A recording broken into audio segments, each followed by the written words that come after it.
ఆంధ్రప్రదేశ్లో ఎన్డీఏ ప్రభుత్వం వచ్చిన రోజు దగ్గర నుంచి నిజానికి ప్రమాణ స్వీకారం జరగకముందే స్టార్ట్ చేశారు రివెంజ్ పాలిటిక్స్ అనేవి. ఎందుకంటే గత 5 ఏళ్లలో జగన్ పెద్ద ఎత్తున మన తెలుగుదేశం వాళ్ళని, జనసేన వాళ్ళని వేధింపులకి గురి చేశాడు. అనేక మంది మధ్య కేసులు పెట్టాడు. ఇంకా దాని పీక్కి వెళ్ళి చంద్రబాబుని కూడా 55 రోజులు జైల్లో పెట్టించాడు. ఈవెన్ లోకేష్ని కూడా అరెస్ట్ చేయాలని చూశాడు. సో అట్లాగే అనేక దాడులు జరిగాయి. అధికారులు కూడా ప్రభుత్వంతో కుమ్మక్కై తీవ్ర వేధింపులకు గురి చేశారు. దానికి ప్రతీకారం తీర్చుకుంటామని వాళ్ళు అప్పుడే ఎలక్షన్ ముందే వాళ్ళు ప్రకటించారు. మా ప్రభుత్వం వస్తే మేము ప్రతీకారం తీర్చుకుంటామని. లోకేష్ ఓపెన్గానే రెడ్ బుక్ పెట్టుకొని ఉన్నాను, ఈ రెడ్ బుక్లు అందరి పేర్లు రాస్తున్నాను, వాళ్ళు అంతు చూస్తానని లోకేష్ ప్రకటించాడు.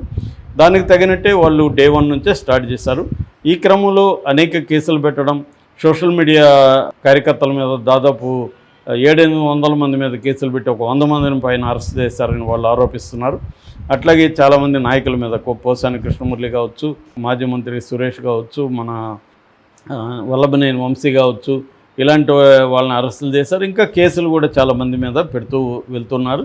ఈ క్రమంలో లిక్కర్ స్కామ్కి సంబంధించి కేసు నమోదైంది. మొదట దీంట్లో ఏపీ సిఐడి రంగంలోకి దిగి లిక్కర్ స్కామ్ కేసులో ఇన్వెస్టిగేషన్ మొదలుపెట్టింది.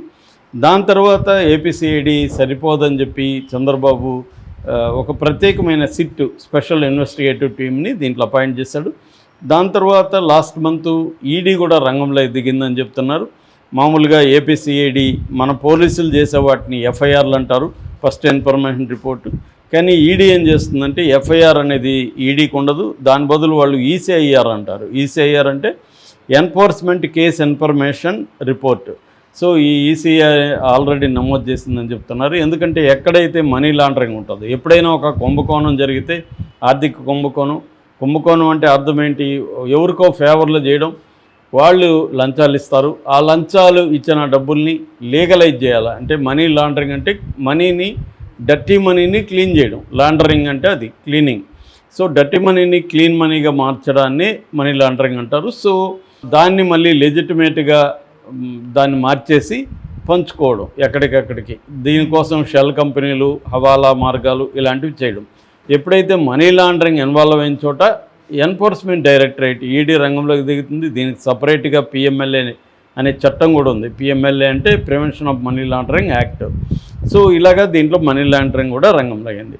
సో ఇది ఫస్ట్ ఎలా మొదలైందంటే జూన్ 2024లో దీని ఏపీఎస్బిసిఎల్ అంటే Andhra Pradesh state beverages corporation limited ఎండీగా ఉన్న వాసుదేవ్ రెడ్డి ఇంటి మీద, ఆఫీసుల మీద ఫస్ట్ దాడి చేశారు జూన్లోనే. అప్పుడు ఇంకా ప్రమాణ స్వీకారం చేయకముందే దాడి చేసి ఆయన దగ్గర ఉన్న హార్డ్ డిస్క్లు, డాక్యుమెంట్స్ అన్నీ పట్టుకుపోయారు. అక్కడి నుంచి కేసుని మొత్తం కన్స్ట్రక్ట్ చేసుకుంటూ వస్తున్నారు. ఇదేంటంటే బేసిక్గా అంతకుముందు వరకు తెలుగుదేశం ప్రభుత్వంలో ప్రైవేటు వాళ్ళ చేతిలో లిక్కర్ షాపులు ఉంటే, జగన్ వచ్చి దానంతా కూడా ఈ Andhra Pradesh state beverages limited corporation చేతిలోకి తీసుకొచ్చాడు. అంటే ప్రభుత్వమే ఈ దుకాణాలు నడుపుతుంది. సో కొత్త బ్రాండ్లు ఇంట్రడ్యూస్ చేశాడు.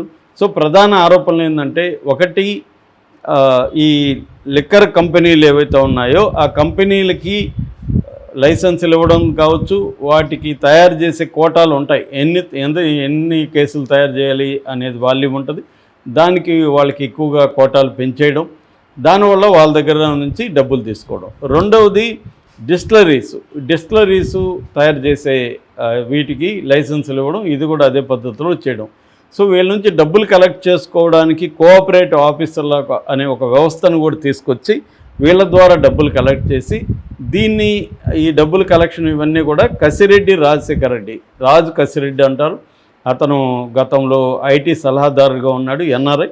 అతనికి అప్పగించారని అతను జూబ్లీ హిల్స్లో ఈ లంచాల ఆర్గనైజేషన్ కోసం ఒక ఆఫీస్ ఓపెన్ చేసి ఈ కోఆపరేటివ్ ఆఫీసర్లను పెట్టుకొని దానికి ఒక మల్టీ లేయర్డ్ వ్యవస్థని ఏర్పాటు చేసి, సో ఒకవేళ రేపు దొరికినా కూడా కోర్టులో ప్రూవ్ కాకుండా ఉండే విధంగా సిస్టమ్స్ని ప్లాన్ చేసి ఆ డబ్బుల్ని వివిధ సంస్థల్లో పెట్టుబడులు పెట్టి, సినిమా, రియల్ ఎస్టేటు అలాంటి అనేక సంస్థల్లో పెట్టుబడులు పెట్టి దాంట్లో లాభం వచ్చినట్టుగా తాము చూపించుకొని దాన్ని పంచుకోవడం అనేది జరిగిందనేది ప్రధాన ఆరోపణ. ఇది మొత్తంగా 3,200 కోట్ల కుంభకోణం.